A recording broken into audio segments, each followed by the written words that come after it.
আমার বিয়ে হয়েছে 10 বছর। শহরের এক মাঝারি আয়ের পরিবারের জন্ম নেওয়া আমি সবসময় চেয়েছিলাম একটা শান্তিপূর্ণ সংসার, ছোট্ট একটা ঘর, জানালার পাশে দুলতে থাকা পর্দা, আর সেই ঘরে একজোড়া ছোট পা দৌড়ে বেড়াবে। আমার স্বামী ছিল একজন স্কুল শিক্ষক, সৎ, নীতিবান আর অসাধারণ সহ অনুভূতিশীল। সে আমাকে ভীষণ ভালোবাসতো। প্রথম কয়েক বছর সবই ছিল স্বপ্নের মতো, কিন্তু ধীরে ধীরে আমার মনে জন্ম নিল এক অদৃশ্য শূন্যতা, সন্তান না হওয়ার কষ্ট। প্রথমে তারা গুরুত্ব দেয়নি, ভাবছিল সময়ের সাথে সব হবে। কিন্তু 5 বছর পার হতেই পরিবার আত্মীয়দের চাপ শুরু হলো।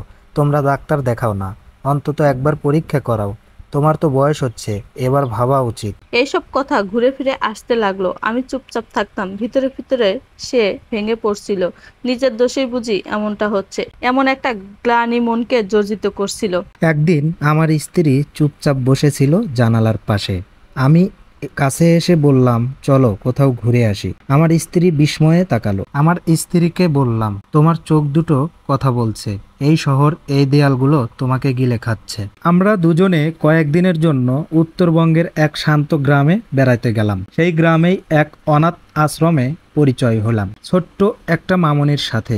মায়াবী চোখ, মুখে সরল হাসি, কিন্তু চোখের গভীরে এক অদ্ভুত খালি খালি অনুভব। আমার মনে হলো এই শিশুটি পৃথিবীতে বেঁচে আছে মা বাবাহীন। আমার স্ত্রীকে আমি বললাম, তুমি যদি বলো আমরা ওকে দত্তক নিতে পারি। আমার স্ত্রী স্তব্ধ, তারপর চোখ থেকে গড়িয়ে পড়ল অশ্রু। 6 মাসের প্রতিক্রিয়া, হাজারো কাগজপত্র, সমাজের হাজারো প্রশ্ন। নিজের সন্তান হলে নাও না, এটা কি তোমাদের শেষ সিদ্ধান্ত? সবকিছু শোনার পরেও আমরা ধৈর্য হারালাম না। 1 বছর পর ছোট্ট মামনির আমরা দুজনে মিলে সুন্দর একটা নাম দিলাম। আজ 5 বছর পেরিয়ে গেছে।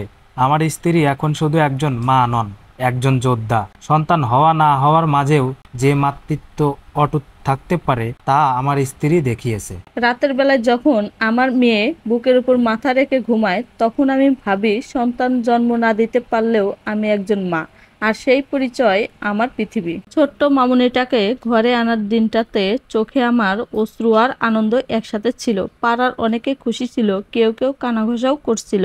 নিজের না হলে হয় কি, দেখি কতদিন ভালোবাসা থাকে। তবে আমার স্বামী বলছিল, ভালোবাসা রক্তের নয়, মনে হয় সময়ই প্রমাণ দেবে। এমন অনেক পরিবার আছে, অনেক কষ্টে আছে, যা বলার মতো না, কিন্তু তাদেরকে নিয়ে সমাজের লোক এবং বাহিরের কিছু লোক সবসময় সমালোচনা করে।